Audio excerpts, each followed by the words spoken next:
भारत को धमाके से हिलाकर रख देने का सपना देखने वाला पाक और तुर्की शायद यह भूल चुके थे कि वह जिस देश को छेड़ने की कोशिश कर रहे हैं वह बारूद में चिंगारी देने के समान काम कर रहे हैं। और इस वक्त पाक की जो हालत हुई है शायद पूरी दुनिया से छिपी नहीं है। पाक में एक के बाद एक बड़ी घटनाएं सामने रही हैं, लेकिन इस वक्त जो खबर सामने रही है उसे न सिर्फ पाक बल्कि तुर्की और यहां तक कि अमेरिका के राष्ट्रपति डोनाल्ड ट्रंप की कुर्सी तक को हिला करके रख दिया है। दरअसल खबर कुछ और नहीं बल्कि राजधानी, उसके दिल यानी कि इस्लामाबाद महज चंद किलोमीटर दूर उसके मिलिट्री डिपो जखीरा को निशाना बनाया गया है। और यह काम ना तो भारत और ना ही अफगानिस्तान ने किया है, बल्कि इस काम को अंजाम दिया है सबसे ताकतवर या फिर यूं कह लीजिए अपने बदले को अंजाम देने की सबसे बड़ी ताकत रखने वाले देश इजराइल ने। और इजराइल की तरफ से इस वक्त पर सबसे बड़ा मिलिट्री ड्रोन अटैक हुआ है और स्ट्रॉन्ग अटैक में न सिर्फ पाक की एक दो बल्कि 5 मिलिट्री डिपो को ध्वस्त किया गया है। इस वक्त इजराइल ने एक्शन मोड शुरू कर दिया। चंद किलोमीटर दूर उसके मिलिट्री डिपो जय, और यह काम ना तो भारत और ना ही अफगानिस्तान ने किया है, बल्कि इस काम को अंजाम दिया है सबसे ताकतवर या फिर यूं कह लीजिए अपने बदले को अंजाम देने की सबसे बड़ी ताकत रखने वाले देश इजराइल ने। और इजराइल की तरफ से इस वक्त पर सबसे बड़ा मिलिट्री ड्रोन अटैक हुआ है और स्ट्रॉन्ग अटैक में न सिर्फ पाक की एक दो बल्कि 5 मिलिट्री डिपो को ध्वस्त किया गया है। इस वक्त इजराइल ने एक्शन मोड शुरू कर दिया है। हालांकि इजराइल ने पहले ही चेतावनी दी थी कि भारत से दूर रहे, भारत को छोड़ने की कोशिश ना करें, क्योंकि अगर ऐसा किया तो उससे पहले इजराइल से निपटना होगा। लेकिन इस वक्त अब इजराइल ने सबसे बड़ा धावा बोल दिया है और यह सिर्फ धावा ना पाक पर होने वाला है बल्कि इसमें तुर्की को भी लपेटे में लेने जा रहा है। तो सक्रिय करने का आदेश सिर्फ एक सबसे कड़े हालात में ही दिया जाना था और दिल्ली की घटना ने उसी आदेश को ट्रिगर कर दिया है। पाक और तुर्की दोनों ही इस समय ऐसी स्थिति में फंस चुके हैं जहां से निकलने का कोई रास्ता नहीं बचा है। काबुल में जो ऐलान किया गया उसने इस्लामाबाद को हिला दिया, क्योंकि तालिबान ने पहली बार खुलकर यह कबूल किया है कि वह अब भारत के साथ सीधी बातचीत के फॉर्मेट में जाना चाहता है और उस बातचीत के लिए उसने पाक की भूमिका को पूरी तरह नजरअंदाज कर दिया है। यही वह झटका है जिसने पाक की हालत कमजोर कर दी है और इस कमजोर हालत में भारत ने अपना मोर्चा खोलते हुए उन सभी ठिकानों को निशाने पर लेना शुरू कर दिया है जहां से भारत के खिलाफ साजिशें रची जाती थीं। इजराइल ने इस पूरे खेल को ऐसे मोड़ दिया है जिसकी कल्पना पाक ने कभी नहीं की होगी। इजराइल ने भारत के लिए अपने हथियार डिपो खोले हैं, आइस ब्रेकर मशीनों से लेकर कई ऐसी मिसाइलें जो अब तक दुनिया ने सिर्फ डिफेंस एक्सपो में देखी थी, वे मिसाइलें भारत के पश्चिमी क्षेत्र में डिप्लॉय हो रही हैं। इस बदलाव को अमेरिकी सैटेलाइट ने भी रिकॉर्ड किया है और यह वही वजह है जिसकी वजह से अमेरिकी राष्ट्रपति डोनाल्ड ट्रंप सीधे हरकत में आए हैं। उन्होंने अमेरिकी सुरक्षा परिषद को यह राष्ट्रपति की बात परिषद का आराम कर दिया है, निर्देश दिया है कि भारत की हर गतिविधि पर 24 घंटे की निगरानी रखी जाए, क्योंकि आने वाले कई घंटों में भारत कुछ ऐसा कदम उठा सकता है जिसे रोकना किसी भी मुल्क के बस की बात नहीं होगी। दिल्ली धमाके की गूंज लाल किले से निकलकर इस्लामाबाद तक पहुंची और अब हालात ऐसे हैं कि इस्लामाबाद से लेकर आंकड़ा तक दहशत फैल चुकी है। पाक दावा कर रहा है कि उसका इस घटनाक्रम से कोई लेना देना नहीं है, लेकिन इंटेलिजेंस रिपोर्ट एक एक देश का नाम खोल रही है, यह साबित करती हुई कि यह कोई सामान्य घटना नहीं थी।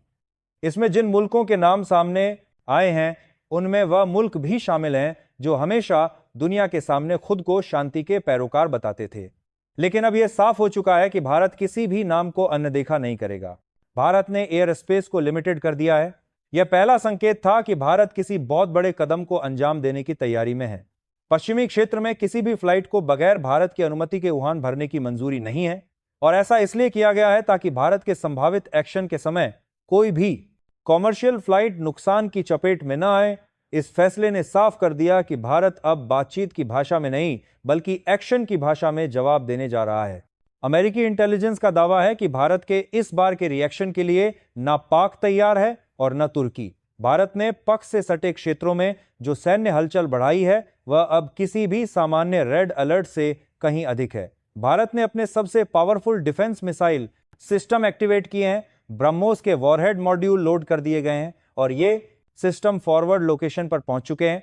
टैंकों की सबसे भारी टुकड़ी हाई स्पीड में वेस्टर्न सेक्टर में पहुंच गई है और यह वही संकेत है जो बताता है कि भारत सिर्फ चेतावनी की स्थिति में नहीं बल्कि पूरी तरह एक्शन में है। इसी बीच वह खबर आई जिसने माहौल पूरी तरह बदल दिया। पाक की राजधानी इस्लामाबाद से कुछ ही किलोमीटर की दूरी पर इजरायल ने एक बड़ा ड्रोन स्ट्राइक अंजाम दिया। यह हमला 6 ठिकानों पर किया गया और सभी ठिकाने ध्वस्त कर दिए गए। यह सिर्फ हमला नहीं था, यह संदेश था। इजरायल ने पहले ही पाक को फोन करके चेतावनी दी थी कि अगर भारत के खिलाफ साजिश रचोगे तो भारत से पहले इजरायल से निपटना पड़ेगा, और इजरायल ने बिल्कुल वही करते हुए उन ठिकानों को चुन लिया जिनकी जानकारी उसने महीनों पहले जुटा रखी थी। तुर्की की भूमिका ने इस आग में घी का काम किया। तुर्की ने इजरायल के खिलाफ जो पॉलिसी अपनाई उससे इजरायल पहले ही गुस्से में था, और जब उसे पता चला कि तुर्की पाक की मदद कर रहा है तो मामला पूरी तरह बदल गया। इजरायल ने फैसला लिया कि भारत और इजरायल दोनों के दुश्मनों से अब संयुक्त रूप से निपटा जाएगा, और इस ऑपरेशन की शुरुआत इस्लामाबाद के बाहर हुए ड्रोन स्ट्राइक के साथ हो चुकी है। पाक इस वक्त दुनिया को यह दिखाने में लगा है कि वह एक शांतिप्रिय मुल्क है, लेकिन उसके अंदर चल रही हलचल कुछ और कहानी बयां कर रही है। इस्लामाबाद के अंदर सैन्य अफसरों की मीटिंग लगातार चल रही है, लेकिन कोई रास्ता नहीं मिल पा रहा। जनरल मुनीर, जो भारत को धमकियां देते थे, अब अपने मुल्क के अंदर अपने ही सैन्य ठिकानों को सुरक्षित करने में लगे हुए हैं, क्योंकि भारत की तैयारी सिर्फ शुरुआत है और आने वाले 48 घंटे पूरे दक्षिण एशिया के लिए निर्णायक होने जा रहे हैं। भारत ने तीनों सेनाओं को हाई अलर्ट पर रखा है, और इस अलर्ट का मतलब सिर्फ यह नहीं कि भारत सतर्क है, बल्कि यह कि भारत किसी भी पल आगे बढ़ सकता है। यही सस्पेंस दुनिया को हिला रहा है, क्योंकि भारत की अगली चाल क्या होगी यह किसी को नहीं पता। लेकिन इतना तय है कि भारत ने जो तैयारी की है वह किसी छोटे स्तर के मिशन के लिए नहीं है। यह तैयारी वैसी है जैसी सिर्फ इतिहास बदलने से पहले की जाती है। भारत द्वारा उठाए जाने वाले अगले कदम को लेकर दुनिया भर की सुरक्षा एजेंसियों में जो बेचैनी दिखाई दे रही थी, उसका कारण अब धीरे धीरे सामने आने लगा है। जो घटनाएं पिछले 48 घंटों में हुई वे केवल शुरुआत थीं। भारत द्वारा अपने एयर स्पेस को सीमित करना, पश्चिमी क्षेत्र में नागरिक उड़ानों को रोकना, तीनों सेनाओं को हाई अलर्ट पर रखना, और सबसे महत्वपूर्ण बात, पक से सटे क्षेत्र में भारत द्वारा अपने मिसाइल सिस्टम और भारी टैंक टुकड़ियों को जिस तेजी से तैनात किया जा रहा था वह किसी छोटे रिएक्शन का संकेत नहीं था, बल्कि यह उस बड़े एक्शन की तैयारी थी जिसकी भनक अमेरिकी खुफिया एजेंसी को भी लग चुकी थी। और इसी वजह से अमेरिका ने अपने राष्ट्रपति डोनाल्ड ट्रंप को तत्काल रिपोर्ट भेजी थी कि आने वाले कुछ घंटों में भारत कोई असाधारण कदम उठा सकता है। लेकिन भारतीय डिफेंस विशेषज्ञ जानते हैं कि भारत की कोई भी सैन्य तैयारी यूं ही नहीं होती। हर कदम के पीछे एक शानदार रणनीति होती है, और इस बार की रणनीति में एक ऐसा मोड़ था जिसके बारे में न पक को अंदाजा था और न तुर्की को। भारत ने ऑपरेशन सिंदूर 2 शून्य को रोककर ऑपरेशन पक शुरू किया था। यह ऑपरेशन सिर्फ सैन्य ऑपरेशन नहीं था, यह ऑपरेशन एक मल्टी लेयर्ड स्ट्रैटेजिक कार्रवाई थी, जिसमें जमीनी सेना से लेकर वायुसेना और नौसेना तक तीनों शाखाएं शामिल थीं। और इनके साथ एक और पार्टनर था जो पिछले कई महीनों से भारत के साथ छाया की तरह काम कर रहा था, और वह पार्टनर था इजराइल। भारत अचानक इतनी तेजी से अपनी सैन्य गतिविधि क्यों बढ़ा रहा है? लेकिन अब उस सस्पेंस का जवाब धीरे धीरे साफ होने लगा है। भारत ने न केवल पक के अंदर मौजूद 4 प्रमुख ठिकानों को नष्ट किया, बल्कि पीओके में भी 8 महत्वपूर्ण लोकेशन पर एक साथ कार्रवाई की। यह कार्रवाई इतनी तेजी से और इतनी सटीकता से हुई कि पक की सेना को समझने तक का मौका नहीं मिला कि हमला आखिर कहां से आया। पीओके के कई इलाकों में भारतीय विशेष बलों ने जिस तरह ऑपरेशन को पूरा किया, वह अब दुनिया भर की सैन्य अकादमियों में स्टडी का विषय बनने जा रहा है। भारतीय विशेष बलों ने सिर्फ ठिकानों को नष्ट नहीं किया, बल्कि वहां मौजूद उन दस्तावेजों, इलेक्ट्रॉनिक रिकॉर्ड्स और कमांड कम्युनिकेशन का भी कब्जा किया, जिनके आधार पर भारत को यह पता चला कि दिल्ली में हुए धमाके के पीछे कौन से संगठन, कौन से अधिकारी और किन मुल्कों की एजेंसियां शामिल थीं। यह जानकारी मिलते ही भारत ने फैसला लिया कि अब बातचीत के लिए कोई गुंजाइश बाकी नहीं है। इजरायल ने इस पूरे मामले में भारत का साथ उसी स्तर पर दिया है जिस स्तर पर कभी भी किसी देश ने भारत का इस प्रकार समर्थन नहीं किया था। तेल अवीव से मिलने वाली रिपोर्ट्स के मुताबिक इजरायल ने न केवल भारत के लिए अपने हथियार डिपो खोले, बल्कि अपने सबसे अत्याधुनिक ड्रोन सिस्टम भी भारत को सौंपे। यही वजह थी कि इस्लामाबाद के बाहर जो 6 ठिकाने ध्वस्त हुए वे ऐसी तकनीक का परिणाम थे जिसे आज दुनिया के सिर्फ 2 मुल्क ही इस्तेमाल कर सकते हैं। ड्रोन सिर्फ हमला नहीं थे, वे इलेक्ट्रॉनिक जैमर, इंफ्रारेड टारगेटर और hyper speed guided weapon pods के साथ आए थे। इतना उन्नत सिस्टम पहली बार दक्षिण एशिया में इस्तेमाल हुआ है। तुर्की की भूमिका इस पूरे ऑपरेशन में सबसे बड़ा ट्रिगर बनी। तुर्की ने पक को सपोर्ट करते हुए इजरायल के खिलाफ जो गतिविधियां शुरू की थीं, उन्होंने इजरायल को पूरी तरह नाराज कर दिया था। और एक बार जब इजरायल का रुख बदल गया तो उसने साफ कह दिया कि भारत का दुश्मन अब इजरायल का दुश्मन है। इसका मतलब यह था कि जो लड़ाई पहले भारत और पक तक सीमित थी, वह अब भारत और इजरायल की साझा रणनीति में बदल चुकी थी। यही वजह थी कि इस्लामाबाद पर हमला करते हुए इजरायल ने यह सुनिश्चित किया कि संदेश सीधा और स्पष्ट जाए कि यह कार्रवाई केवल भारत के समर्थन में ही नहीं बल्कि इजरायल की अपनी सुरक्षा नीति के तहत भी की गई है। भारत की तरफ से जो गतिविधियां सीमावर्ती इलाकों में रिकॉर्ड की गईं, वे सिर्फ सैन्य हलचल नहीं थी। भारत ने उन इलाकों में ब्रह्मोस मिसाइल सिस्टम के साथ साथ आकाश एयर डिफेंस सिस्टम और पिनाका रॉकेट सिस्टम को भी तैनात कर दिया था। यह संयोजन एक पूर्ण युद्ध की स्थिति में ही इस्तेमाल किया जाता है। अमेरिकी सैटेलाइट ने देखा कि भारत ने बॉर्डर के कई किलोमीटर तक अपने इन्फेंट्री कॉरिडोर को एक्टिव किया है और टैंक रेजिमेंटें तेज गति में आगे बढ़ रही हैं। यह तैयारी उस समय की याद दिलाती है जब भारत ने पहले भी पड़ोसी मुल्कों को कड़े संदेश दिए थे, लेकिन इस बार भारतीय तैयारी सिर्फ संदेश देने के लिए नहीं थी बल्कि उससे आगे बढ़ने के लिए थी। सबसे बड़ा खुलासा यह है कि भारत ने ऑपरेशन पक को सिर्फ पक के खिलाफ लॉन्च नहीं किया था। यह ऑपरेशन एक मल्टी फ्रंट दबाव बनाने वाला ऑपरेशन था जिसमें अफगानिस्तान, ईरान, इजरायल और मध्य एशिया के कई देशों की खुफिया एजेंसियां भी शामिल थीं। काबुल से आई खबर ने इस्लामाबाद को हिला दिया क्योंकि तालिबान ने साफ कहा कि वह अब भारत के साथ सीधे संपर्क में रहेगा और पाकिस्तान की भूमिका को वह मान्यता देने को तैयार नहीं है। यह बयान पक के लिए सबसे बड़ा राजनीतिक झटका था।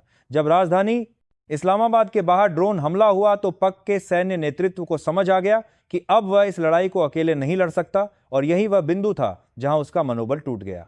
भारतीय सेना का असली लक्ष्य न केवल उन ठिकानों को तबाह करना था जो भारत के खिलाफ इस्तेमाल होते थे, बल्कि उन नेटवर्क्स को भी ध्वस्त करना था जिन पर पक और तुर्की दोनों मिलकर काम कर रहे थे। इजरायली ड्रोन स्ट्राइक ने उन नेटवर्क्स को पूरी तरह पंगु कर दिया।